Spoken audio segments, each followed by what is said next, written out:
Hi hello friends. ಈಗ last ವಿಡಿಯೋದಲ್ಲಿ blouse back part ಮತ್ತೆ ಸ್ಲೀವ್ಸ್ ನ ಹೇಗೆ ಕಟಿಂಗ್ ಮಾಡ್ಕೋಬೇಕು ಅಂತ ತಿಳಿಸ್ಕೊಟ್ಟಿದ್ದೀನಿ.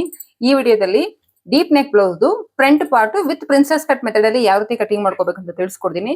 ಪ್ರಿನ್ಸೆಸ್ ಕಟ್ ಇದ್ದಾಗ ನಾವು ಡೈರೆಕ್ಟ್ ಲೈನಿಂಗ್ ಮೇಲೆ ಕಟ್ ಮಾಡೋದಕ್ಕಾಗಲ್ಲ, ಯಾಕಂದ್ರೆ ನಾವು ಸೀಮ್ ಅಲೌನ್ಸಸ್ ಎಲ್ಲ ಆಡ್ ಮಾಡಬೇಕು. ಸೊ ಡೈರೆಕ್ಟ್ ಲೈನಿಂಗ್ ಮೇಲೆ ಕಟ್ ಮಾಡೋದ್ರೆ ನಮಗೆ ಸೀಮ್ ಅಲೌನ್ಸಸ್ ಎಲ್ಲ ಸಿಗೋದಿಲ್ಲ.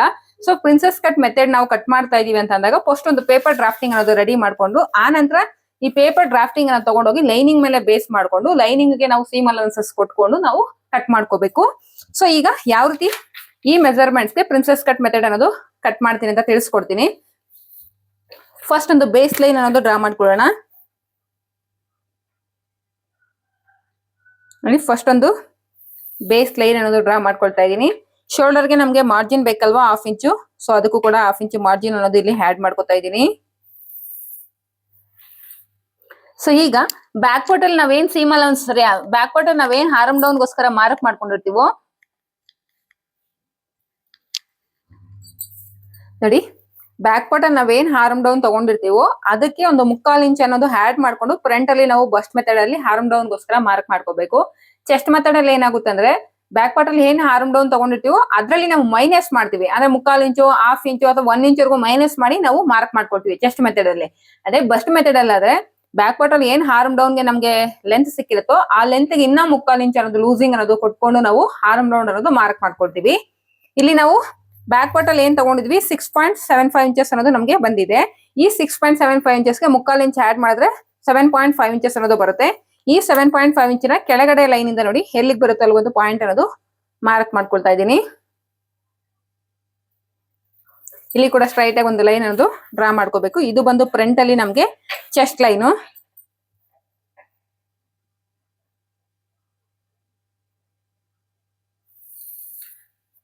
ಇದು ಬಂದು ನಮಗೆ ಫ್ರಂಟ್ ಲೈನ್ ಅಲ್ಲಿ ಚೆಸ್ಟ್ ಲೈನ್ ಆಗಿರುತ್ತೆ. ಇವ್ರ ಸೈಜ್ಗೆ ಬಸ್ಟ್ ಅನ್ನ ನಾವು ಬಸ್ಟ್ ಪಾಯಿಂಟ್ ನ ಯಾವ ರೀತಿ ಮಾರ್ಕ್ ಮಾಡೋದು ಅಂದ್ರೆ, ಇವರು ಫುಲ್ ಬಸ್ಟ್ ಎಷ್ಟಿದೆ 39 ಇದೆ. ಇದಕ್ಕೆ ಪ್ಲಸ್ 2 ಇಂಚಸ್ ಲೂಸಿಂಗ್ ಆಡ್ ಮಾಡಿದ್ರೆ 41 ಆಗುತ್ತೆ. ಈ 41 ನ ಡಿವೈಡೆಡ್ ಬೈ 4 ಮಾಡಿದ್ರೆ 10.25 ಆಗುತ್ತೆ. ಎರಡು ಕಡೆ ಡೀಪ್ ನೆಕ್ ಇರೋದ್ರಿಂದ ನಾನಿಲ್ಲಿ 10 ಕಾಲಲ್ಲಿ 1/2 ಇಂಚ್ ಕಡಿಮೆ ಮಾಡಿ ನಾನು 9.75 ಇಂಚಸ್ಗೆ ನಾನು ಬಸ್ಟ್ ಪಾಯಿಂಟ್ ಆಗಿ ಮಾರ್ಕ್ ಮಾಡ್ಕೊಳ್ತಾ ಇದ್ದೀನಿ. ಇಲ್ಲಿ ಎರಡು ಕಡೆ ಡೀಪ್ ನೆಕ್ ಇದ್ದಾಗ ನಮಗೇನು ಬಸ್ಟ್ ಪಾಯಿಂಟ್ ಇರುತ್ತೋ ಅದರಲ್ಲಿ ಒಂದು 1/2 ಇಂಚ್ ಕಡಿಮೆ ಮಾಡಿ ನಾವು ಮಾರ್ಕ್ ಮಾಡ್ಕೋಬೇಕು. ಎರಡು ಕಡೆ ಡೀಪ್ ಇದ್ದಾಗ ಬ್ಲೌಸ್ ಅನ್ನೋದು ಜಗ್ಗುತ್ತೆ, ಒಂದು 1/2 ಇಂಚ್ ಕಡಿಮೆ ಮಾಡಿ ಮಾರ್ಕ್ ಮಾಡ್ಕೋಬೇಕು. ಸೊ ಇಲ್ಲಿ ಕೂಡ ಸ್ಟ್ರೈಟ್ ಆಗಿ ಒಂದು ಲೈನ್ ಅನ್ನೋದು ಡ್ರಾ ಮಾಡ್ಕೊಳ್ಳಿ. ಸೊ ಈಗ ಅಂಡರ್ ಬಸ್ಟ್ ಲೈನ್ ಅನ್ನ ಮಾರ್ಕ್ ಮಾಡ್ಕೊಳ್ಳೋದಕ್ಕೆ ಇವರ ಫುಲ್ ಬಸ್ಟ್ ಎಷ್ಟಿದೆ 39 ಇದೆ. 39 ಡಿವೈಡೆಡ್ ಬೈ 12 ಮಾಡಬೇಕು. ಆಗ ನಿಮ್ಗೆ ಎಷ್ಟು ಆನ್ಸರ್ ಸಿಗುತ್ತೋ ಅದನ್ನ ನೀವು ಬಸ್ಟ್ ಲೈನ್ ಇಂದ ಕೆಳಗಡೆಗೆ ತಗೋಬೇಕು. 3.25 ಅಂತ ಸಿಕ್ಕಿದೆ ನೋಡಿ. ಬಸ್ಟ್ ಲೈನ್ ಇಂದ ಕೆಳಗಡೆಗೆ 3.25 ಎಲ್ಲಿಗೆ ಬರುತ್ತೋ ಅಲ್ಲಿ ಒಂದು ಪಾಯಿಂಟ್ ಅನ್ನೋದು ಮಾರ್ಕ್ ಮಾಡ್ಕೊಂಡು ಇಲ್ಲಿ ಕೂಡ ಸ್ಟ್ರೈಟ್ ಆಗಿ ಒಂದು ಲೈನ್ ಅನ್ನೋದು ಡ್ರಾ ಮಾಡ್ಕೋಬೇಕು. ಇಲ್ಲಿ ಸ್ಟ್ರೈಟ್ ಆಗಿ ಒಂದು ಲೈನ್ ಅನ್ನೋದು ಡ್ರಾ ಮಾಡ್ಕೊಂಡಿದೀನಿ. ಇದು ಬಂದು ನಮ್ಗೆ chest line, bust line, under bust line, chest line, bust line, under bust line. Under bust line ಇಂದ ಕೆಳಗಡೆಗೆ ಎನಿ ಸೈಜ್ ನಾನು ಒಂದು 2 ಇಂಚಸ್ ಅನ್ನೋದು ತಗೊಳ್ತಾ ಇದ್ದೀನಿ. ಯಾವುದೇ ಸೈಜ್ ಆಗಿರ್ಲಿ 2 ಇಂಚಸ್ ತಗೊಳ್ಳಿ. ಸೊ ಇಲ್ಲಿ ಸ್ಟ್ರೈಟ್ ಆಗಿ ಒಂದು ಲೈನ್ ಅನ್ನೋದು ಡ್ರಾ ಮಾಡ್ಕೊಳ್ತಾ ಇದ್ದೀನಿ. ನಾವೇನ್ 2 ಇಂಚಸ್ ಹತ್ರ ಅಂಡರ್ ಬಸ್ಟ್ ಲೈನ್ ಇಂದ 2 ಇಂಚಸ್ ಏನ್ ಮಾರ್ಕ್ ಮಾಡ್ಕೊಂಡಿದೀವೋ ಅಲ್ಲಿ ಕರೆಕ್ಟ್ ಆಗಿ ನಾನು ಸ್ಟ್ರೈಟ್ ಆಗಿ ಒಂದು ಲೈನ್ ಅನ್ನೋದು ಡ್ರಾ ಮಾಡ್ಕೋಬೇಕು.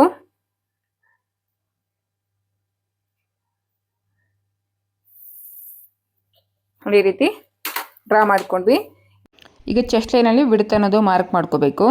ಬಸ್ಟ್ ನ 4ನೇ ಒಂದು ಭಾಗ ಮಾರ್ಕ್ ಮಾಡ್ಕೋಬೇಕು. ಇವರ ಬಸ್ಟ್ ಬಂದು 39 ಇದೆ. ಇದಕ್ಕೆ ಪ್ಲಸ್ 2 ಇಂಚಸ್ ಲೂಸಿಂಗ್ ಆಡ್ ಮಾಡಿದ್ರೆ 41 ಡಿವೈಡೆಡ್ ಬೈ 4 ಮಾಡಿದ್ರೆ 10.25. ಸೊ 10.25 ಅನ್ನೋದು ಇಲ್ಲಿ ಮಾರ್ಕ್ ಮಾಡ್ಕೊಳ್ತಾ ಇದ್ದೀನಿ. 10.25 ಅನ್ನೋದು ಇಲ್ಲಿಗೆ ಬರ್ತಿದೆ.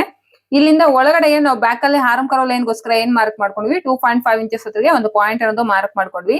ಸೇಮ್ 2.5 ನ ಇಲ್ಲಿ ಕೂಡ ಮಾರ್ಕ್ ಮಾಡ್ಕೊಳ್ತಾ ಇದ್ದೀನಿ. ಈ ಪಾಯಿಂಟ್ ಹತ್ರದಿಂದ ಈ ಪಾಯಿಂಟ್ ಗೆ ಎಷ್ಟಿದೆ ಅಂತ ನೋಡೋದಾದ್ರೆ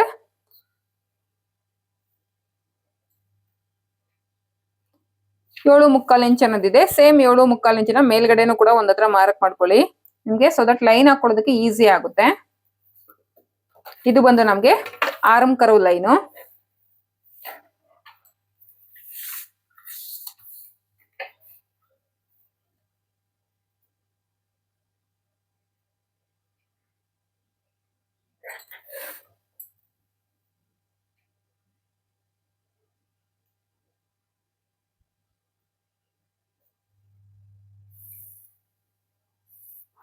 ಇದು ಬಂದ್ರೆ ನಮ್ಗೆ ಆರಂ ಕರ್ವ್ ಲೈನ್. ಈ ಆರಂ ಕರ್ವ್ ಲೈನ್ ಹತ್ರ ಟೇಪ್ ಅನ್ನೋದು ಈ ರೀತಿ ಪ್ಲೇಸ್ ಮಾಡ್ಕೊಂಡ್ರೆ 7.5 ಬರ್ತಿದೆ. ಈ 7.5 ಗೆ ಈ ರೀತಿ ಫೋಲ್ಡ್ ಮಾಡ್ಕೊಂಡ್ರೆ ನಿಮ್ಗೆ ಮಿಡ್ ಪಾಯಿಂಟ್ ಅನ್ನೋದು ಸಿಗುತ್ತೆ. ನೋಡಿ ಮಿಡ್ ಪಾಯಿಂಟ್ ಅನ್ನೋದು ಇಲ್ಲಿ ಸಿಗ್ತಿದೆ. ಈ ಮಿಡ್ ಪಾಯಿಂಟ್ ಹತ್ರದಿಂದ 1.5 ಇಂಚ್ ಡೌನ್ ಗೆ ಒಂದು ಮೀಟಿಂಗ್ ಪಾಯಿಂಟ್ ಅನ್ನೋದು ಅರೇಂಜ್ ಮಾಡ್ಕೊಳ್ತಾ ಇದೀನಿ. ಬ್ಯಾಕ್ ಅಲ್ಲಿ 1 ಇಂಚ್ ಮೀಟಿಂಗ್ ಪಾಯಿಂಟ್ ಅರೇಂಜ್ ಮಾಡ್ಕೊಳ್ತೀವಿ. ಫ್ರಂಟ್ ಅಲ್ಲಿ ಬಂದು 1.5 ಇಂಚ್ ಮೀಟಿಂಗ್ ಪಾಯಿಂಟ್ ಅರೇಂಜ್ ಮಾಡ್ಕೊಳ್ತೀವಿ. ನೋಡಿ ಇಲ್ಲಿ ನಮ್ಗೆ ಚೆಸ್ಟ್ ಪಾಯಿಂಟ್ ಅನ್ನೋದು ಇದೆ. ಈ ಮೀಟಿಂಗ್ ಪಾಯಿಂಟ್ ಹತ್ರದಿಂದ ಇಲ್ಲಿಗೆ ನಾವು ಆರ್ಮ್ ರೌಂಡ್ ಶೇಪ್ ಅನ್ನೋದು ಡ್ರಾ ಮಾಡ್ಕೊಳ್ಬೇಕು ಈ ರೀತಿ. ಈಗ ಎರಡು ಕಡೆ ಡೀಪ್ ನೆಕ್ ಆಗಿರೋದ್ರಿಂದ ನಾವು ಬ್ಯಾಕ್ ಅಲ್ಲಿ ಏನ್ ಇಲ್ಲಿ ನಮ್ಗೆ ಶೋಲ್ಡರ್ ಬಂದಿದ್ಯೋ ಇಷ್ಟು ಶೋಲ್ಡರ್ ಅನ್ನು ನಾವು ಹೀಗೆ ಇಟ್ಬಿಟ್ಟು ನೆಕ್ ಎಲ್ಲ ಮಾರ್ಕ್ ಮಾಡಿದೀವಿ ಅಂದ್ರೆ ನಮ್ಗೆ ಶೋಲ್ಡರ್ ಡ್ರಾಪ್ ಆಗುತ್ತೆ. ಕಂಪಲ್ಸರಿ ನಾವ್ ಏನ್ ಮಾಡ್ಬೇಕಂದ್ರೆ ಬ್ಯಾಕ್ ಗಿಂತ ಫ್ರಂಟ್ ಅಲ್ಲಿ ನಾವು ಶೋಲ್ಡರ್ ಅನ್ನೋದು ಮೈನಸ್ ಮಾಡ್ಕೋಬೇಕು. ಇವ್ರ ಫುಲ್ ಶೋಲ್ಡರ್ ಬಂದು 14.5 ಇದೆ. ಎರಡೂ ಕಡೆ ಡೀಪ್ ನೆಕ್ ಆಗಿರೋದ್ರಿಂದ ನಾವು ಶೋಲ್ಡರ್ ಅಲ್ಲಿ 3 ಇಂಚಸ್ ಅನ್ನೋದು ಮೈನಸ್ ಮಾಡ್ಬೇಕು. ಫುಲ್ ಶೋಲ್ಡರ್ ಅಲ್ಲಿ 14.5 ಅಲ್ಲಿ 3 ಇಂಚಸ್ ಮೈನಸ್ ಮಾಡಿದ್ರೆ ನಮ್ಗೆ 11.5 ಅನ್ನೋದು ಬರುತ್ತೆ. ಈ 11.5 ನ ನಾವು ಡಿವೈಡೆಡ್ ಬೈ 2 ಮಾಡಿ. ಸೊ 5.75 ಅನ್ನೋದು ಬರ್ತಿದೆ. ಇದನ್ನ ನಾವು ಶೋಲ್ಡರ್ ಆಗಿ ತಗೋಬೇಕು. ನೋಡಿ 5.75 ಗೆ ನಾವಿಲ್ಲಿ ಮಾರ್ಕ್ ಮಾಡ್ಕೊಳ್ತಾ ಇದ್ದೀನಿ. ಇಲ್ಲಿಗೆ ಬಂತು. ಇದೇ 5.5 ನ ಕೆಳಗಡೆನೂ ಕೂಡ ಮಾರ್ಕ್ ಮಾಡ್ಕೊಳ್ಳಿ. ಅಂದ್ರೆ ಚೆಸ್ಟ್ ಲೈನ್ ಅಲ್ಲಿ ಇಲ್ಲಿ ಕೂಡ ಒಂದು ಲೈನ್ ಅನ್ನೋದು ಡ್ರಾ ಮಾಡ್ಕೊಳ್ಳಿ. ಅರ್ಥ ಆಯ್ತು ಅನ್ಕೊಳ್ತೀನಿ ಯಾವ ರೀತಿ ನಾವು ಶೋಲ್ಡರ್ ನ ಮೈನಸ್ ಮಾಡ್ಬೇಕು ಫ್ರಂಟ್ ಅಲ್ಲಿ ಅಂತ.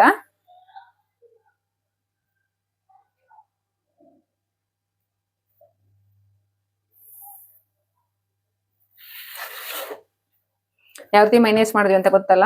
ಎನಿ ಸೈಜು 3 ಇಂಚಸ್ ಅನ್ನೋದು ಮೈನಸ್ ಮಾಡ್ಬೇಕು ಫುಲ್ ಶೋಲ್ಡರ್ ಅಲ್ಲಿ.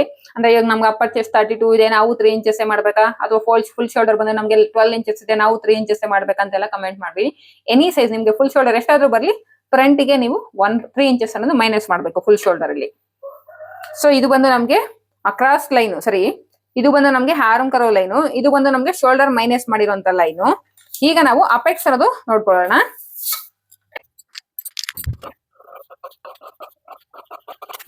ಈಗ ನಾವು ಅಪೆಕ್ಸ್ ಅನ್ನೋದು ಕಂಡುಹಿಡ್ಕೋಬೇಕು. ಅಪೆಕ್ಸ್ ನ ಕಂಡುಹಿಡಬೇಕಂದ್ರೆ ಇವ್ರ ಫುಲ್ ಬಸ್ಟ್ ಎಷ್ಟಿದೆ 39 ಇದೆ. ಡಿವೈಡೆಡ್ ಬೈ 10 ಮಾಡಿದ್ರೆ ಇವ್ರಿಗೆ ಅಪೆಕ್ಸ್ 3 ಇಂಚಸ್ ಮೇಲೆ 9 ಪಾಯಿಂಟ್ಸ್ ಅಂತ ಬರ್ತಿದೆ. ಅಂದ್ರೆ 4 ಇಂಚಸ್ ಅಂತ ಅರ್ಥ. ಕರೆಕ್ಟ್ ಆಗಿ 4 ಇಂಚಸ್ ಹತ್ರಗೆ ಒಂದು ಪಾಯಿಂಟ್ ಅನ್ನೋದು ಮಾರ್ಕ್ ಮಾಡ್ಕೊಳ್ಳಿ ಬಸ್ಟ್ ಲೈನ್ ಅಲ್ಲಿ. ಸೇಮ್ 4 ಇಂಚಸ್ ನ ವೇಸ್ಟ್ ಲೈನ್ ಅಲ್ಲಿ ಕೂಡ ಮಾರ್ಕ್ ಮಾಡ್ಕೊಳ್ಳಿ. ಸ್ಟ್ರೈಟ್ ಆಗಿ ಒಂದು ಲೈನ್ ಅನ್ನೋದು ಡ್ರಾ ಮಾಡ್ಬೇಕು. ಸ್ಟ್ರೈಟ್ ಆಗಿ ಒಂದು ಲೈನ್ ಅನ್ನೋದು ಡ್ರಾ ಮಾಡ್ಕೊಂಡ್ವಿ. ಈಗ ನಾವು ಬಸ್ಟ್ ಲೈನ್ ಅಲ್ಲಿ 4ನೇ ಒಂದು ಭಾಗ ಎಷ್ಟು ಮಾರ್ಕ್ ಮಾಡ್ಕೊಂಡಿದೀವಿ ನೋಡಿ, 10.25 ಮಾರ್ಕ್ ಮಾಡ್ಕೊಂಡಿದೀವಿ. 10.25 ಇದೇ 10.25 ನ ವೇಸ್ಟ್ ಲೈನ್ ಅಲ್ಲಿ ಕೂಡ ಮಾರ್ಕ್ ಮಾಡ್ಕೊಳ್ಳಿ.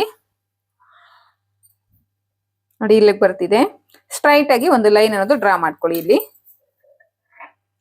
ಬಸ್ಟ್ ಪಾಯಿಂಟ್ ಮತ್ತೆ ವೇಸ್ಟ್ ಪಾಯಿಂಟ್ ಎರಡನ್ನು ಜಾಯಿನ್ ಮಾಡ್ಕೊಂಡು ಸ್ಟ್ರೈಟ್ ಆಗಿ ಒಂದು ಲೈನ್ ಅನ್ನೋದು ಡ್ರಾ ಮಾಡ್ಕೊಂಡಿದೀನಿ.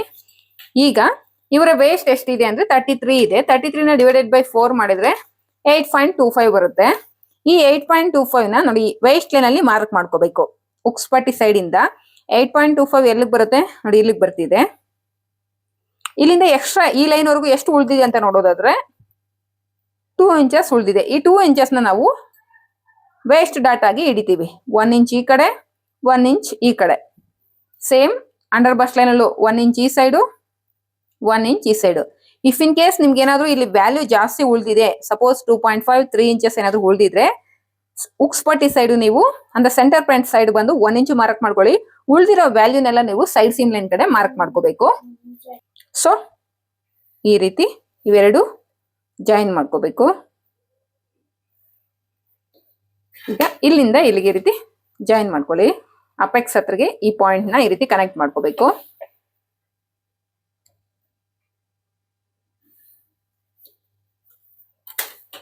ಈಗ ಈ ಅಪೆಕ್ಸ್ ಹತ್ರದಿಂದ ಈ ಆರ್ಮ್ ಕರ್ವ್ ಲೈನ್ಗೆ ಈ ರೀತಿ ಒಂದು ಲೈನ್ ಅನ್ನೋದು ಡ್ರಾ ಮಾಡ್ಕೊಳ್ಳಿ. ಈ ರೀತಿ ಡ್ರಾ ಮಾಡ್ಕೊಂಡ್ವಿ. ಈಗ ಈ ಡಾಟ್ ಲೆಗ್ ಎಷ್ಟಿದೆ ಅಂತ ಚೆಕ್ ಮಾಡ್ಕೊಳ್ಳಿ. ಈ ಅಪೆಕ್ಸ್ ಹತ್ರದಿಂದ ಇಲ್ಲಿವರೆಗೂ ಡಾಟ್ ಲೆಗ್ ಎಷ್ಟು ಇಂಚ್ ಬರ್ತಾ ಇದೆ ಅಂತ ಚೆಕ್ ಮಾಡ್ಕೊಂಡ್ರೆ ಕರೆಕ್ಟ್ ಆಗಿ 5.25 ಇಂಚ್ ಅನ್ನೋದು ಇವ್ರ ಸೈಜ್ಗೆ ಸಿಗ್ತಾ ಇದೆ. ಇದೇ 5.25 ಇಂಚ್ ನಾವೇನ್ ಶೋಲ್ಡರ್ ನ ಮೈನಸ್ ಮಾಡಿರುವಂತ ಲೈನ್ ಇದೆಯಲ್ಲ, ಆ ಲೈನ್ ನಮ್ಗೆ ಎಲ್ಲಿ ಟಚ್ ಆಗುತ್ತೆ ಅಂತ ನೋಡ್ಕೊಳ್ಳಿ. ಈ ಕಡೆ ನಮ್ಗೆ ಏನ್ ಡಾಟ್ ಲೆಗ್ ವ್ಯಾಲ್ಯೂ ಬರುತ್ತೆ ಇದನ್ನ ಚೆಕ್ ಮಾಡ್ಕೊಂಡು ಇದೇ ವ್ಯಾಲ್ಯೂನ ನಾವು ಶೋಲ್ಡರ್ ಮೈನಸ್ ಮಾಡಿರುವಂತ ಲೈನ್ ಅಲ್ಲಿ ಎಲ್ಲಿ ಟಚ್ ಆಗುತ್ತೆ ನೋಡ್ಕೊಂಡು ಅಲ್ಲಿ ಒಂದು ಪಾಯಿಂಟ್ ಅನ್ನೋದು ಮಾರ್ಕ್ ಮಾಡ್ಕೋಬೇಕು. ನೋಡಿ ಈ ರೀತಿ ಇಷ್ಟು ನಾವು ಕಟ್ ಮಾಡಿ ತೆಗಿಯೋದ್ರಿಂದ ನಮ್ಗೆ ಏನ್ ಫ್ರಂಟ್ ಅಲ್ಲಿ ಹಾರ್ಮ್ ಕರೋ ಹತ್ರ ಏನ್ ರಿಂಕಲ್ಸ್ ಬರುತ್ತೆ ಮತ್ತೆ ಶೋಲ್ಡರ್ ಹತ್ರ ಏನ್ ನಮ್ಗೆ ಲೂಸ್ ಬರುತ್ತೆ ಅದನ್ನೆಲ್ಲ ನಾವು ಅವಾಯ್ಡ್ ಮಾಡಿ ಫುಲ್ ಫಿಟ್ಟಿಂಗ್ ಅನ್ನೋದು ಕೊಡ್ಬೋದು ಬ್ಲೌಸ್ಗೆ. ಎನಿ ಸೈಜ್ ಇಲ್ಲಿಂದ 1/4 ಇಂಚ್ ಮುಂದೆ ಬನ್ನಿ ನೋಡಿ. ಎನಿ ಸೈಜ್ ಮೇಲ್ಗಡೆ ಶೋಲ್ಡರ್ ಹತ್ರ 1/4 ಇಂಚು ಹಿಂದೆ ಒಂದು ಪಾಯಿಂಟ್ ಮಾರ್ಕ್ ಮಾಡ್ಕೊಂಡು ಈ 1/4 ಇಂಚ್ ಹತ್ರದಿಂದ ಇಲ್ಲಿಗೆ ಒಂದು ಕರ್ವ್ ಶೇಪ್ ಅನ್ನೋದು ಡ್ರಾ ಮಾಡ್ಕೋಬೇಕು ನೋಡಿ. ಈ ರೀತಿ ಈ ಫ್ರೆಂಚ್ ಆರ್ಮ್ ಕರ್ವ್ ಸ್ಕೇಲ್ ಅನ್ನೋದು ಪ್ಲೇಸ್ ಮಾಡ್ಕೊಂಡು ನೀಟಾಗಿರ್ತಿ ಕರ್ವ್ ಶೇಪ್ ಅನ್ನೋದು ಡ್ರಾ ಮಾಡ್ಕೊಳ್ಳಿ ನೋಡಿ. ಈ ರೀತಿ ಕರ್ವ್ ಶೇಪ್ ಅನ್ನೋದು ಕೊಟ್ಟಿದೀವಿ. ಈಗ ನಾವು ಇದನ್ನ ಚೆಕ್ ಮಾಡ್ಕೊಂಡಾಗ ನಮ್ಗೆ ಅವ್ರ ಆರ್ಮ್ ರೌಂಡ್ ಏನಿದೆ 17 ಇದೆ, ಅದ್ರಲ್ಲಿ ಅರ್ಧ ಅಂದ್ರೆ 8.5 ಅನ್ನೋದು ಸಿಗ್ಬೇಕು. ಒಂದ್ಸಲ ಈ ಆರ್ಮ್ ರೌಂಡ್ ಅನ್ನೋದು ಚೆಕ್ ಮಾಡ್ಕೊಳ್ಳಿ. ಮೇಲ್ಗಡೆ ಶೋಲ್ಡರ್ ಮಾರ್ಜಿನ್ ಅನ್ನೋದು ಬಿಟ್ಟು ಚೆಕ್ ಮಾಡ್ಕೊಳ್ತಾ ಇದ್ದೀನಿ. ಈ ರೀತಿ ಚೆಕ್ ಮಾಡ್ಕೊಂಡಾಗ ನೋಡಿ ಇಲ್ಲಿ ಕರೆಕ್ಟ್ ಆಗಿ ಇವ್ರಿಗೆ ಎಷ್ಟು ಬರ್ತಿದೆ ಅಂದ್ರೆ ಈ ಪಾಯಿಂಟ್ ಹತ್ರಗೆ 4.25 ಮೇಲೆ ಒಂದು ಲೈನ್ ಅನ್ನೋದು ಬರ್ತಾ ಇದೆ. ಇದನ್ನ ಮೈನಸ್ ಮಾಡಿ 4.25 ಮೇಲೆ ಒಂದು ಲೈನ್ ಇಲ್ಲಿ ಈ ಪಾಯಿಂಟ್ ಹತ್ರದಿಂದ ಈಗ ಮೆಜರ್ ಮಾಡ್ಕೋಬೇಕು ನಾವು. ಈ ರೀತಿ ಮೆಜರ್ ಮಾಡ್ಕೊಂಡಾಗ ಕರೆಕ್ಟ್ ನಮ್ಗೆ 8.5 ಬರ್ಬೇಕು. ನನಗೆ 1/4 ಇಂಚ್ ಅನ್ನೋದು ಕಡಿಮೆ ಸಿಗ್ತಾ ಇದೆ. ಇನ್ನ ಒಂದ್ಸಲ ಚೆಕ್ ಮಾಡ್ಕೊಳ್ಳಿ. ಒಂದಕ್ಕೆ 2 ಸಲ ಚೆಕ್ ಮಾಡ್ಕೋಬೇಕು ನೋಡಿ. ಮತ್ತೆ ಚೆಕ್ ಮಾಡ್ಕೊಳ್ತಾ ಇದೀನಿ ನೋಡಿ. ಕರೆಕ್ಟ್ ಆಗಿ 8.25 ಮೇಲೆ ಒಂದು ಲೈನ್ ಬರ್ತಿದೆ. ಸೇಮ್ ವ್ಯಾಲ್ಯೂನ ಇಲ್ಲಿ ಬಂದು ಇದು ನಾವು ಡಾಟನ್ನ ಮೈನಸ್ ಮಾಡಿದೀವಿ, ಇಲ್ಲಿಂದ ಮತ್ತೆ ಚೆಕ್ ಮಾಡ್ಕೊಳ್ತಾ ಇದ್ದೀನಿ. ಕರೆಕ್ಟ್ ಆಗಿ 8.25 ಬರ್ತಿದೆ. ನನಗೆ ಬೇಕಾಗಿರೋದು 8.5 ಅನ್ನೋದು ಬೇಕು, ಅಂದ್ರೆ 1/4 ಇಂಚ್ ಕಡಿಮೆ ಬರ್ತಿದೆ. ಆಗ ನಾವೇನೋ ನಿಮ್ಗೇನಾದ್ರು ಒಂದು 1/2 ಇಂಚ್ ಆ ತರ ಏನಾದ್ರು ಡಿಫ್ರೆನ್ಸ್ ಬರ್ತಿದೆ, ನಿಮ್ಗೆ ಈ ಚೆಸ್ಟ್ ಲೈನ್ ಏನಿದೆಯೋ ಅದನ್ನ ಸ್ವಲ್ಪ ಕೆಳಗಡೆಗೆ ಮಾರ್ಕ್ ಮಾಡ್ಕೊಂಡು ನೀವು ಈ ರೀತಿ ಕರೆಕ್ಟ್ ಒಟ್ನಲ್ಲಿ ನಿಮ್ಗೆ ಆರ್ಮ್ ರೌಂಡ್ ಅನ್ನೋದು ಕರೆಕ್ಟ್ ಆಗಿ ಮ್ಯಾಚ್ ಆಗ್ಬೇಕು. ಆ ರೀತಿ ನೀವು ಮಾರ್ಕ್ ಮಾಡ್ಕೋಬೇಕು ನೋಡಿ. ಈ ರೀತಿ ಕೆಳಗಡೆಗೆ ಮಾರ್ಕ್ ಮಾಡ್ಕೋಬಹುದು. ಒಂದು 1/4 ಇಂಚ್ ಅಥವಾ ಒಂದು ಅರ್ಧ ಇಂಚ್ ಕೆಳಗಡೆಗೆ ಚೆಸ್ಟ್ ಲೈನ್ ಅನ್ನ ಮೂವ್ ಮಾಡ್ಕೊಂಡು ಈಗ ಮತ್ತೆ ರೀಶೇಪ್ ಮಾಡಿ. ಆರ್ಮ್ ರೌಂಡ್ಸ್ ರೀಶೇಪ್ ಕೊಟ್ರೆ ನಿಮ್ಗೆ ಕರೆಕ್ಟ್ ಆಗಿ ಆರ್ಮ್ ರೌಂಡ್ ಅಲ್ಲಿ ಅರ್ಧ ಅನ್ನೋದು ಸಿಗ್ಬೇಕು ನೋಡಿ. ಈ ರೀತಿ ರೀಶೇಪ್ ಕೊಟ್ಟಿದ್ದೀನಿ. ಈಗ ಇದು ನಮ್ಗೆಲ್ಲ ಎಕ್ಸೆಸ್. ಇದನ್ನೆಲ್ಲ ನಾವು ಲೈನಿಂಗ್ ಅಲ್ಲಿ ಮಾಡಕ್ಕಾಗಲ್ಲ, ಸೊ ಕಂಪಲ್ಸರಿ ನಾವು ಪೇಪರ್ ಡ್ರಾಫ್ಟಿಂಗ್ ಅನ್ನೋದು ಯೂಸ್ ಮಾಡ್ಕೋಬೇಕು. ಈಗ ಮತ್ತೆ ಚೆಕ್ ಮಾಡ್ಕೊಳ್ತೀನಿ ನೋಡಿ. ಮೇಲ್ಗಡೆ ಲೈನಿಂದ ಚೆಕ್ ಮಾಡ್ಕೊಂಡ್ರೆ ಇಲ್ಲಿವರೆಗೂ ನನಗೆ 4.25 ಬರ್ತಿದೆ. ಇದೇ 4.25ನ ಇಲ್ಲಿ ಪ್ಲೇಸ್ ಮಾಡ್ಕೊಳ್ತಾ ಇದ್ದೀನಿ. ಈಗ ಮತ್ತೆ ಚೆಕ್ ಮಾಡ್ಕೊಳ್ತಾ ಇದ್ದೀನಿ. 4.25ಇಂದಾನೇ ಸ್ಟಾರ್ಟ್ ಮಾಡ್ಬೇಕು ನೋಡಿ. ಕರೆಕ್ಟ್ ಆಗಿ ನನಗೀಗ 8.5 ಅನ್ನೋದು ಮ್ಯಾಚ್ ಆಗ್ತಿದೆ. ಈ ರೀತಿ ನೀವು ಆರ್ಮ್ ರೌಂಡ್ ಅನ್ನೋದು ಚೆಕ್ ಮಾಡ್ಕೋಬೇಕು. ಈಗ ನಾವು ಬ್ಯಾಕ್ ಅಲ್ಲಿ ಏನ್ ಮಾಡಿದ್ವಿ, ರೆಡಿ ಶೋಲ್ಡರ್ ಎಷ್ಟು ತಗೊಂಡ್ವಿ, ನಾ ಈಗ ಈ ಲೈನ್ ಹತ್ರದಿಂದ ನಾವು ರೆಡಿ ಶೋಲ್ಡರ್ ಅನ್ನೋದು ತಗೋಬೇಕು ನೋಡಿ. ಈ ಲೈನ್ ಹತ್ರದಿಂದ ನಾವು ರೆಡಿ ಶೋಲ್ಡರ್ ಅನ್ನೋದು ತಗೋಬೇಕು. ಬ್ಯಾಕ್ ಅಲ್ಲಿ ರೆಡಿ ಶೋಲ್ಡರ್ ಬಂದು ಇವ್ರ ಸೈಜ್ಗೆ ನಾನು 2.5 ಇಂಚಸ್ ಅನ್ನೋದು ತಗೊಂಡಿದ್ದೀನಿ. ಇಲ್ಲಿ ಕೂಡ 2.5 ಇಂಚಸ್ಗೆ ಒಂದು ಪಾಯಿಂಟ್ ಅನ್ನೋದು ಮಾರ್ಕ್ ಮಾಡ್ಕೊಳ್ಳಿ. ಇವ್ರ ಸೈಜ್ಗೆ ಬ್ಯಾಕ್ ಫ್ರಂಟ್ ಡೀಪ್ ಎಷ್ಟು ಹಾಕ್ತೀರಾ ಅಂತ ನೋಡ್ಕೊಳ್ಳಿ. ನಾನು ಇಲ್ಲಿ 6.5 ಇಂಚಸ್ ಸಿಗ್ತಾ ಇದ್ದೀನಿ. ಬಸ್ಟ್ ಜಾಸ್ತಿ ಇದ್ರೆ ನೀವು ಫ್ರಂಟ್ ಅಲ್ಲಿ ನೆಕ್ ಡೆಪ್ತ್ ಅನ್ನೋದು ಕಡಿಮೆ ಇಡಿ. ಬಸ್ಟ್ ಕಡಿಮೆ ಇರೋರಿಗೆ ನೀವು ಫ್ರಂಟ್ ನೆಕ್ ಶೇಪ್ ಅನ್ನೋದು ನೀವು ಎಷ್ಟಾದ್ರೂ ಇಡ್ಬೋದು. ನಾನು ಇವ್ರ ಸೈಜ್ಗೆ 6.5 ಇಂಚಸ್ ಅನ್ನೋದು ಇಟ್ಟು ಇಲ್ಲಿ ಕೂಡ ಸ್ಟ್ರೈಟ್ ಆಗಿ ಒಂದು ಲೈನ್ ಅನ್ನೋದು ಡ್ರಾ ಮಾಡ್ಕೊಳ್ತಾ ಇದ್ದೀನಿ. ಮೇಲ್ಗಡೆ ನಮ್ಗೆ ಏನ್ ನೆಕ್ ಬಿಡ್ತ್ ಸಿಕ್ಕಿದೆ ಅಂತ ಚೆಕ್ ಮಾಡ್ಕೊಳ್ಳಿ ನೋಡಿ. ಕರೆಕ್ಟ್ ಆಗಿ 3 ಇಂಚಸ್ ಅನ್ನೋದು ಇವ್ರ ಸೈಜ್ ನೆಕ್ ಬಿಡ್ತ್ ಸಿಕ್ಕಿದೆ. ಸೊ ಇದೇ ನೆಕ್ ಬಿಡ್ತ್ ನ ಕೆಳಗಡೆನೂ ಕೂಡ ಮಾರ್ಕ್ ಮಾಡ್ಕೊಂಡು ಬಾಕ್ಸ್ ಶೇಪ್ ಅನ್ನೋದು ಡ್ರಾ ಮಾಡ್ಕೊಳ್ಳಿ. ನಾನು ಬ್ಯಾಕ್ ಅಲ್ಲಿ ಲೀಫ್ ಶೇಪ್ ಅನ್ನೋದು ಡಿಸೈನ್ ಮಾಡ್ತಾ ಇದ್ದೀನಿ. ಇಲ್ಲೂ ಕೂಡ ಲೀಫ್ ಶೇಪ್ ಅನ್ನೋದು ಡಿಸೈನ್ ಮಾಡ್ತೀನಿ. ಇಲ್ಲಿಂದ 1.5 ಇಂಚಸ್ಗೆ ಮೇಲ್ಗಡೆಗೆ ಹೋಗಿ ಇಲ್ಲಿಂದ 1/2 ಇಂಚ್ ಹೊರಗಡೆ ಅಥವಾ 1/2 ಇಂಚ್ 3/4 ಇಂಚ್ ಬೇಕಾದ್ರೂ ನೀವು ಬರ್ಬೋದು.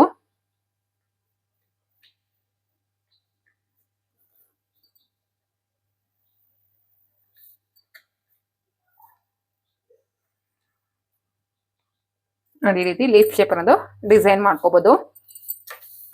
ಈಗ ನಾವು ಬ್ಯಾಕ್ ಪಾರ್ಟ್ ಮತ್ತೆ ಫ್ರಂಟ್ ಪಾರ್ಟ್ ಸೈಡ್ ಸೀಮ್ ಏನಾದ್ರು ಚೆಕ್ ಮಾಡ್ಕೊಂಡ್ರೆ ನಮ್ಗೆ ನಾವು ಮಾರ್ಕ್ ಮಾಡ್ಕೊಂಡಿರೋ ಲೆಂತ್ ಕರೆಕ್ಟ್ ಆಗಿದೆಯಾ ಅಥವಾ ಏನಾದ್ರು ಲೆಂತ್ ಏನಾದ್ರು ಫ್ರಂಟ್ ಅಲ್ಲಿ ಇನ್ಕ್ರೀಸ್ ಮಾಡ್ಕೋಬೇಕಂತ ಗೊತ್ತಾಗುತ್ತೆ. ಸೊ ಬ್ಯಾಕ್ ಪಾರ್ಟ್ ನಾವು ಲೈನಿಂಗ್ ಮೇಲೆ ಡೈರೆಕ್ಟ್ ಕಟ್ ಮಾಡಿದೀವಲ್ವಾ ನೋಡಿ. ಇದನ್ನ ಇಲ್ಲಿ ಫೋಲ್ಡ್ ಮಾಡ್ಕೊಳ್ಳಿ. ಈ ರೀತಿ ನಾವು ಆಲ್ರೆಡಿ ಲೈನಿಂಗ್ಗೆ ಮೇಲ್ಗಡೆ ಹಾರ್ಮೋಲ್ ಹತ್ರ ಮತ್ತೆ ವೇಸ್ಟ್ ಹತ್ರ ಮಾರ್ಜಿನ್ ಅನ್ನೋದು ಕೊಟ್ಟಿದೀವಿ ನೋಡಿ. ಈ ಪಾಯಿಂಟ್ ಮಾತ್ರ ನಿಮ್ಗೆ ಲೆಕ್ಕ. ವಿತೌಟ್ ಮಾರ್ಜಿನ್ ಅಂದ್ರೆ ಸೀಮ್ ಅನ್ನೋದು ಬಿಟ್ಬಿಟ್ಟು ಚೆಕ್ ಮಾಡ್ಕೊಳ್ಳಿ. ಈಗ ನಮ್ಗೆ ಹಾರಂ ಕರೋ ಲೈನ್ ಇಲ್ಲಿದೆ. ಇಲ್ಲಿಂದ ನೋಡಿ ಈ ರೀತಿ ಚೆಕ್ ಮಾಡ್ಕೊಳ್ಬೇಕು. ನಮ್ಗೆ ಇದಿಲ್ಲ, ನಾವೇನು ಬ್ಯಾಕ್ ಪಾರ್ಟ್ ಸೀಮ್ ಕೊಟ್ಟಿದ್ಯೋ ಅದು ನಮಗೆ ಲೆಕ್ಕ ಇಲ್ಲ. ಈ ಲೈನ್ ಹತ್ರಗೆ ಎಲ್ಲಿಗೆ ಬರುತ್ತೋ ಅಲ್ಲಿಗೊಂದು ಪಾಯಿಂಟ್ ಅನ್ನೋದು ಮಾರ್ಕ್ ಮಾಡ್ಕೊಳ್ಳಿ ನೋಡಿ. 1/4 ಇಂಚು ನಾನು ಹಾಕಿರೋ ಲೈನ್ ಇಲ್ಲಿದೆ. ನಮ್ಗೆ 1/4 ಇಂಚು ಲೆಂತ್ ಅನ್ನೋದು ಸೈಡ್ ಸೀಮ್ ಲೈನ್ ಕಡೆ ಜಾಸ್ತಿ ಬಂದಿದೆ ಫ್ರಂಟ್ ಅಲ್ಲಿ. ನಾವ್ ಅದನ್ನ ಈ ರೀತಿ ಕ್ರಾಸ್ ಆಗಿ ತೆಗಿಬಹುದು. ಅದಕ್ಕೂ ಮೊದಲು ನಾವ್ ಇಲ್ಲಿ ಏನ್ ಮಾಡ್ಬೇಕಂದ್ರೆ ಈ ಶೇಪು ಈ ಡಾಟ್ನ ನಾವು ಸ್ಮೂತ್ ಮಾಡ್ಕೋಬೇಕು.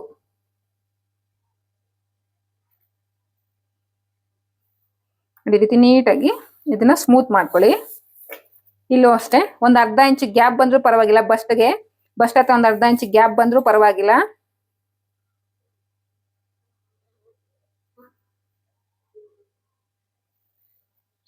ಅದೇ ರೀತಿ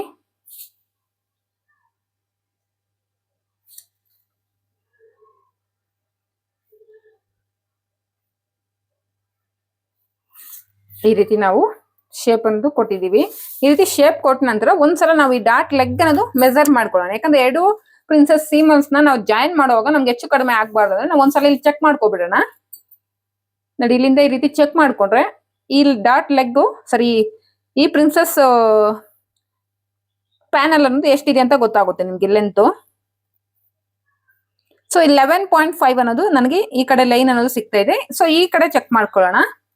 ಇದು ಕೂಡ ನಮಗೆ 11.5 ಅನ್ನೋದು ಸಿಗ್ಬೇಕು. ಹಾಗೆ ನಿಮ್ಗೆ ಪ್ರಿನ್ಸೆಸ್ ಪ್ಯಾನಲ್ಸ್ ನ ಅಟ್ಯಾಚ್ ಮಾಡ್ಬೇಕಾದ್ರೆ ಹೆಚ್ಚು ಕಡಿಮೆ ಆಗ್ದಿರಾ ಕರೆಕ್ಟ್ ಆಗಿ ಮ್ಯಾಚ್ ಆಗುತ್ತೆ. ಕೆಲವೊಂದ್ಸಲ ನಾವು ಪ್ರಿನ್ಸೆಸ್ ಸಿಮ್ಸ್ ನ ಪ್ಯಾನಲ್ಸ್ ನ ಅಟ್ಯಾಚ್ ಮಾಡ್ಬೇಕಾದ್ರೆ ಲೆಂತ್ ಹೆಚ್ಚು ಕಡಿಮೆ ಆಗ್ತಾ ಇರುತ್ತೆ. ಸೊ ಆ ರೀತಿ ಆಗ್ಬಾರ್ದು ಅಂದ್ರೆ ಫಸ್ಟ್ ನೀವು ಇಲ್ಲಿ ಚೆಕ್ ಮಾಡ್ಕೊಳ್ಳಿ. ನೋಡಿ, ನನಗೆ ಇಲ್ಲಿ 1/4 ಇಂಚ್ ಡಿಫ್ರೆನ್ಸ್ ಇದೆ ಈ ಕಡೆ ಪ್ಯಾನಲ್ಗೆ. ನೋಡಿ, ಇದನ್ನ ಇನ್ಕ್ರೀಸ್ ಮಾಡ್ಕೊಳ್ಳಿ. ಈ ಲೆಂತ್ 1/4 ಇಂಚ್ ಇಲ್ಲಿ 11.5 ಎಲ್ಲಿ ಬರುತ್ತೋ ಅಲ್ಲಿಗೆ ಇನ್ಕ್ರೀಸ್ ಮಾಡ್ಕೊಂಡು ಇದನ್ನ ಈ ರೀತಿ ಕ್ರಾಸ್ ಆಗಿ ಈ ಪಾಯಿಂಟ್ಗೆ ಈ ರೀತಿ ಜಾಯಿನ್ ಮಾಡ್ಕೋಬೇಕು. ನೋಡಿ, ಈ ರೀತಿ ಇದಿಷ್ಟು ನಮ್ಗೆ ಫ್ರಂಟ್ ಪಾರ್ಟ್ ಅರ್ಥ ಆಯ್ತು ಅನ್ಕೊಳ್ತೀನಿ. ಇದ್ರಲ್ಲಿ ಏನಾದ್ರು ಡೌಟ್ಸ್ ಇದೆ ನನಗೆ ಕಮೆಂಟ್ ಸೆಕ್ಷನ್ ಅಲ್ಲಿ ತಿಳಿಸ್ಕೊಡಿ. ಈಗ ಕಟ್ ಮಾಡಿ ತೋರಿಸ್ತೀನಿ.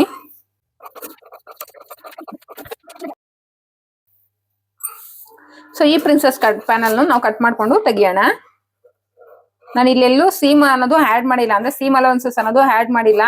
ಡೈರೆಕ್ಟ್ ಲೈನಿಂಗ್ ಮೇಲೆ ಯಾವ ರೀತಿ ಸೀಮ್ ಅಲೌನ್ಸಸ್ ಆಡ್ ಮಾಡ್ತೀನಿ ಅಂತ ಇಲ್ಲಿ ತೋರಿಸ್ಕೊಡ್ತೀನಿ.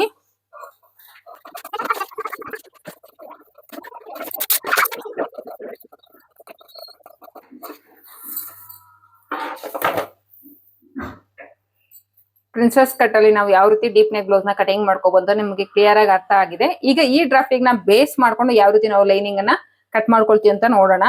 ಉಕ್ಸ್ ಪಟ್ಟಿ ಸೈಡು ನಿಮ್ಗೆ ಏನಾದರೂ ಲೆಂತ್ ಜಾಸ್ತಿ ಆಗಿದೆ ಅಂತಂದರೆ ನೀವು ಕೆಳಗಡೆ ಈ ರೀತಿ ಕರ್ವ್ ಶೇಪ್ ಕೊಟ್ಟು 1 ಇಂಚ್ ಅಥವಾ ಒಂದು ಅರ್ಧ ಇಂಚ್ ಈ ರೀತಿ ಕರ್ವ್ ಶೇಪ್ ಕೊಟ್ಟು ನೀವು ಕಟ್ ಮಾಡಿ ತೆಗೆದ್ರೆ ಆಗ ನಿಮಗೆ ಉಕ್ಸ್ ಪಟ್ಟಿ ಮತ್ತು ಹೈ ಪಟ್ಟಿ ಲೆಂತ್ ಅನ್ನೋದು ಕಡಿಮೆ ಆಗುತ್ತೆ. ಈ ಪ್ಯಾಟರ್ನ್ ನ ಬೇಸ್ ಮಾಡ್ಕೊಂಡು ಯಾವ ರೀತಿ ನಾವು ಲೈನಿಂಗ್ ಕಟ್ ಮಾಡ್ಕೊಳ್ಳೋದು ಅಂತ ತೋರಿಸ್ಕೊಡ್ತೀನಿ. ಬ್ಯಾಕ್ ಹುಕ್ಸ್ ಆಗಿರೋದ್ರಿಂದ ಫೋಲ್ಡಿಂಗ್ ಅನ್ನೋದು ಲೈನಿಂಗು ನನ್ನ ಸೈಡ್ಗೆ ಪ್ಲೇಸ್ ಮಾಡ್ಕೋಬೇಕು. ಯಾಕಂದ್ರೆ ಈ ಪಾರ್ಟ್ ಅನ್ನೋದು ನಮಗೆ ಫ್ರಂಟ್ ಅಲ್ಲಿ ಫೋಲ್ಡಿಂಗ್ ಸೈಡೇ ಬರಬೇಕು. ನಮ್ಗೆ ಎಲ್ಲ ಅಡ್ಜಸ್ಟ್ ಆಗುತ್ತೆ ಅಂತ ನೋಡ್ಕೊಂಡು ಪ್ಲೇಸ್ ಮಾಡ್ಕೊಳ್ಳಿ. ಸುತ್ತಲೂ ನಮ್ಗೆ ಮಾರ್ಜಿನ್ ಅನ್ನೋದು ಇರಬೇಕು. ನೋಡಿ, ಈ ರೀತಿ ಸುತ್ತಲೂ ಮಾರ್ಜಿನ್ ಅನ್ನೋದು ಇರಬೇಕು. ಈಗ ನೀಟಾಗಿ ಡ್ರಾಫ್ಟಿಂಗ್ ಅನ್ನೋದು ಮಾಡ್ಕೊಳ್ಳಿ. ಈ ಪೇಪರ್ ಹೇಗಿದೆಯೋ ಹಾಗೆ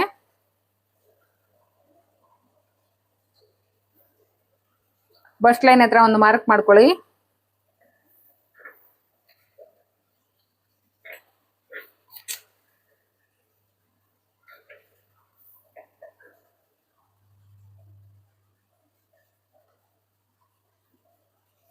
ಶೋಲ್ಡರ್ ಹತ್ರ ನಮಗೆ ಮಾರ್ಜಿನ್ ಕೊಡೋ ಅವಶ್ಯಕತೆ ಇಲ್ಲ. ಆಲ್ರೆಡಿ ನಾವು ಶೋಲ್ಡರ್ ಹತ್ರ ಮಾರ್ಜಿನ್ ಅನ್ನೋದು ಕೊಟ್ಟಿದ್ದೀವಿ.